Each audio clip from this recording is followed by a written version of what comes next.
আজকের এই বিশাল গণসমাবেশে এখন বিশেষ অতিথির গুরুত্বপূর্ণ বক্তব্য রাখছেন ইসলামী আন্দোলন বাংলাদেশের সংগ্রামী সিনিয়র নায়েবে আমির, বৈষম্য বিরোধী ছাত্র আন্দোলনের ছাত্র জনতার অন্যতম অভিভাবক মুফতি সৈয়দ মোহাম্মদ ফয়জুল করিম শাইখের চরমনাই।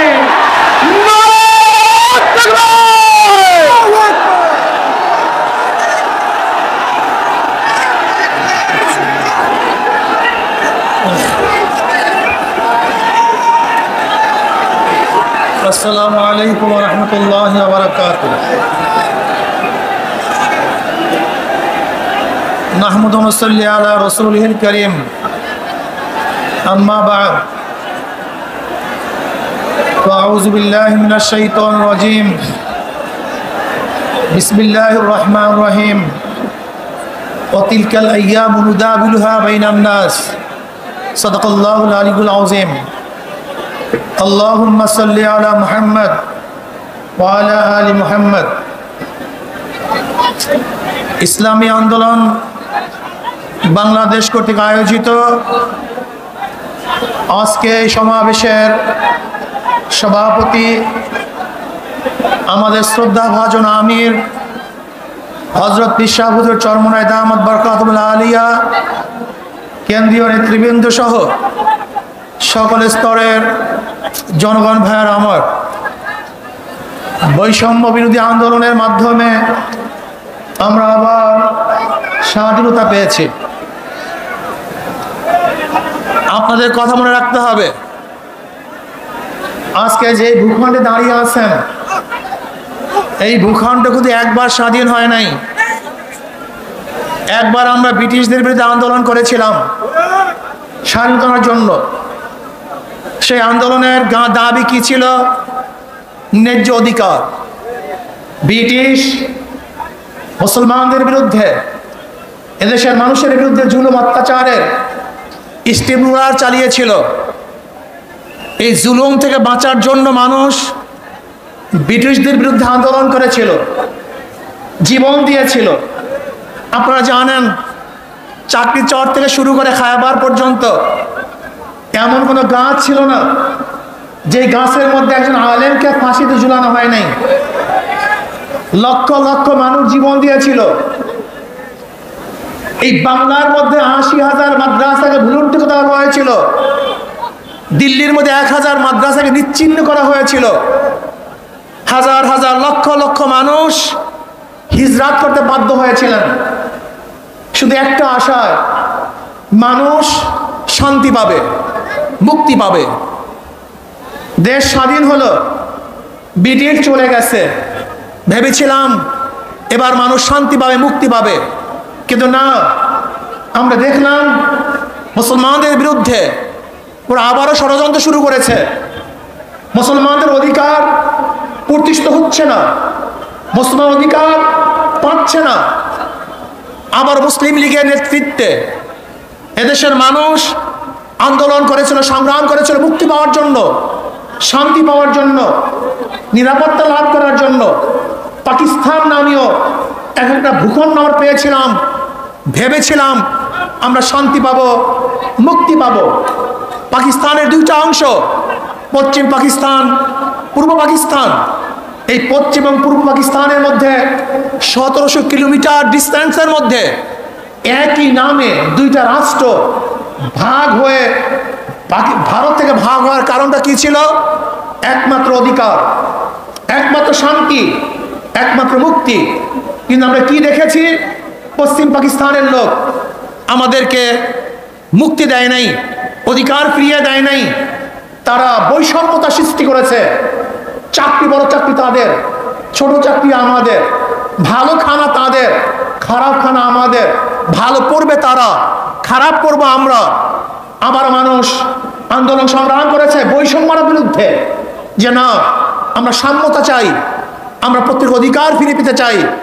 এর জন্য দেওয়া হয়েছিল ৬ দফা, ১১ দফা, ১৮ দফা, ২১ দফা। মানুষের সেই দফার মধ্যে শুধু একটাই স্লোগান ছিল, আমরা মুক্তি চাই, শান্তি চাই। এই শান্তি পাওয়ার জন্য মানুষ আবারও অস্ত্র ধরেছিল, জীবন দিয়েছিল, রক্ত দিয়েছিল, মানুষ এদেশ থেকে বিদেশে পালাতে বাধ্য হয়েছিল শুধু একটা আশায়, মানুষ শান্তি চায়, মুক্তি চায়। দেশ স্বাধীন হয়ে গেল হাজারো রক্তের বিনিময়, জীবনের বিনিময়, কিন্তু না, ৭৫ আমরা কি দেখলাম? আমরা দেশের মানুষ যাদের নেতৃত্বে এদের স্বাধীন হয়েছিল তাদের বিরুদ্ধে আন্দোলন করেছে, সংগ্রাম করেছে। কারণটা কি?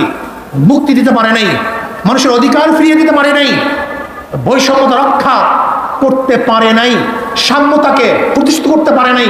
মানুষ আবারও আন্দোলন করেছে, আবারও সংগ্রাম করেছে। আন্দোলন করলাম, সংগ্রাম করলাম, সরকার পরিবর্তন করলাম।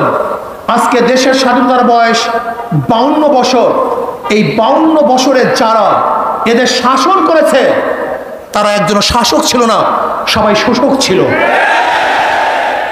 যারা ৫২ বছর এদের শাসন করেছে তারা জনগণের কল্যাণে কাজ করে নাই, নিজেদের দল এবং নিজের কল্যাণে কাজ করেছে। এই ৫২ বছর যারা শাসক ছিল তারা মানুষের অধিকার প্রতিষ্ঠিত করতে পারে নাই, বরং নিজের অধিকার প্রতিষ্ঠিত করেছে, নিজের দলের অধিকারকে প্রতিষ্ঠিত করেছে। এরপরে আবার আন্দোলন হলো, এই ২৪ সনে আন্দোলন হলো। আপনারা আন্দোলনে শরীক ছিলেন, মনে রাখতে হবে বৈষম্য বিরোধী আন্দোলনের ছাত্রদের প্রথম ভূমিকা ছিল।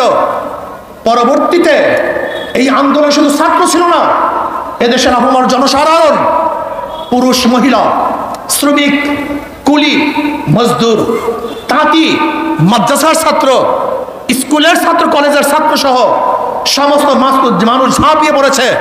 আমরা মাঠে থেকে সশরীরে নেতৃত্ব দিয়েছি, এই শেখ হাসিনার জুলুমের বিরুদ্ধে আন্দোলন করেছি। আমরা আবার স্বাধীনতা পেলাম, কিন্তু আমরা কি দেখলাম? যেই কারণে মানুষ স্বাধীন করেছে দেশ, যেই কারণে মানুষ জীবন দিয়েছে, কিন্তু আমরা দেখলাম সেই স্বৈরাচার খুনি শেখ হাসিনা বিদায়ের পরে আবার জুলুম, আবার অত্যাচার, আবার অবিচার, আবার আগুন, আবারও খুন, আবারও দখলদারি, আবারও চাঁদাবাজি। না, এই কারণেই আবু সাইদ রক্ত দেয় নেই, এই কারণেই মুগ্ধ রক্ত দেয় নেই, এই কারণে আমাদের হাজারো সংগঠনের ছেলেরা জীবন দেয় নাই, এই কারণে এদেশের মানুষ পঙ্গু হয় নাই, এই কারণে এদেশের মানুষ রাস্তায় ঝাঁপিয়ে পড়ে নাই। আমরা আগুন সন্ত্রাস বন্ধ করতে চাই, আমরা জুলুম বন্ধ করতে চাই। একটা চিহ্নিত মহল সুযোগ সন্ধানী তারা আবারও সমস্ত ঘাটগুলিকে দখলে নিয়েছে, সমস্ত প্রতিষ্ঠানগুলিকে দখলে নিয়েছে। না, দখলদারদেরকে আমরা দেখতে চাই না, খুনিদেরকে আর দেখতে চাই না, জালেমদেরকে দেখতে চাই না। যারা ৫২ বছর ক্ষমতায় বসে জুলুম অত্যাচার করেছে, দ্বিতীয়বার তাদেরকে আর ক্ষমতায় দেখতে চাই না। আমরা চাই এদেশের মানুষ মুক্তি হবে, শান্তি পাবে। এদেশের মালিক জনগণ, জনগণের সাথে সেই মালিকানা আচরণ করা হবে, জনগণের সাথে ভদ্র ব্যবহার করা হবে, জনগণকে শ্রদ্ধা করা হবে, সম্মান দেওয়া হবে। কিন্তু দেখা যায় কোনো অফিসের মধ্যে কোনো জনগণ যদি ঢুকে, মনে হয় যেন মানুষ আসে নাই, জানোয়ার এসছে। ওরা জানোয়ারকে যেইভাবে স্নেহ করে, একটা কুকুরকে ওদের বিছানায় উঠায়, একটা কুকুরকে আদর করে, একটা কুকুর করে নিজের হাতে খাওয়িয়ে দেয়, আর মানুষ রূপে আশরাফুল মাখলুকাতের প্রতি ওদের কোনো শ্রদ্ধা নাই, সম্মান নাই, স্নেহ নাই, মমতা নাই, ভালোবাসা নাই। এর কারণে দেশ স্বাধীন হয় নাই। জনাবে মুহাম্মদ রাসূলুল্লাহ সাল্লাল্লাহু আলাইহি ওয়াসাল্লাম যেরকম ফতে মক্কার দিন ঘোষণা দিয়েছিলেন, আজকে কে আমির, কে মামুর, কে সাদা, কে কালো, কে কুরাইশ, কে নন কুরাইশ, কে গোলাম, কে মালিক, এর কোনো ভেদাভেদ থাকবে না। সবাই আশরাফুল মাখলুকাত মানুষ, সবার অধিকার সমান থাকবে। কে দল করে, কে দল করে না, কি আমার দল করে, কে অন্য দল করে, কে কালো আর কে সুন্দর, কে বড়লোক, কে গরিব, কে শিক্ষিত, কে মূর্খ, না, এরকম ভেদাভেদ আমরা চাই না। কে মুসলমান, কে হিন্দু, কে খ্রিস্টান, এই ধর্মীয় বৈষম্যতা আমরা চাই না। এদেশের প্রত্যেকটা নাগরিকের অধিকার সমান থাকবে। আমরা সবাই বাংলাদেশী, আমরা সবাই বাংলাদেশের নাগরিক। আর স্বাধীনতা এবং জুলুম নির্যাতনের ব্যাপারে একমাত্র গ্রান্তি দিতে পারে ইসলাম। ইসলামের বাহিরে কোনো নীতি আদর্শ সাম্যতা স্থাপন করতে পারে না, মানুষের অধিকারকে ফিরিয়ে দিতে পারে না। কাজে আসুন, আমাদের কর্ম শেষ নয়, আমাদের কর্ম এখনো অনেক বাকি আছে। সমস্ত মানুষের দ্বারে দ্বারে যেতে হবে, মানুষের সেবায় আমাদের আত্মাকে উৎসর্গ করতে হবে। ইসলামী আন্দোলন বাংলাদেশের প্রত্যেকটা মানুষের নিয়ত থাকতে হবে, আমরা একজন সেবক, আমরা জালেম নই। আমরা জালেমদের বিচার চাই, অবৈধ খুনের বিচার চাই, কিন্তু নিরাপদ লোক যেন কোনো অবস্থাতেই জুলুমের শিকার না হয় সেইভাবেও আমাদের খেয়াল রাখতে হবে। অন্তর্বর্তীকালীন সরকারকে আমরা ধন্যবাদ জ্ঞাপন করতেছি।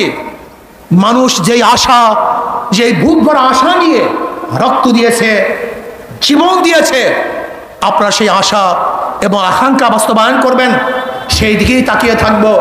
এবং আমি ছাত্র সমাজকে বলবো, অচিরেই আমাদেরকে আবার পড়ার টেবিলে ফিরে যেতে হবে, আমাদেরকে বড় বড় শিক্ষিত হতে হবে, আমাদের নিজেদেরকে করতে হবে। আমরা শুধু বাংলাদেশের নেতৃত্ব দেবো না, গোটা দুনিয়ার নেতৃত্ব এই বাংলাদেশের জনগণ দেবে ইনশাআল্লাহ। আল্লাহ আমাকে এবং আমাদের সবাইকে সেই যোগ্যতা সম্পন্ন নেতৃত্ব তৈরি করার, নেতৃত্ব অর্জন করার তৌফিক দান করেন। দেশকে শান্তি রাখেন, আগামী ইসলাম হুকুমাত কায়েম হবে সে আশা প্রত্যাশা নিয়ে অপেক্ষায় আছি। আল্লাহ পাক যেন সেটা দেখার তৌফিক দান।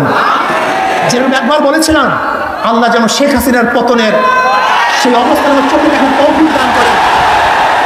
আজকে আমরা বলেছি, আল্লাহ যেন আমাদেরকেও সেই ইসলাম হুকুমাত চোখে দেখার তৌফিক দান করেন। আসসালামু আলাইকুম।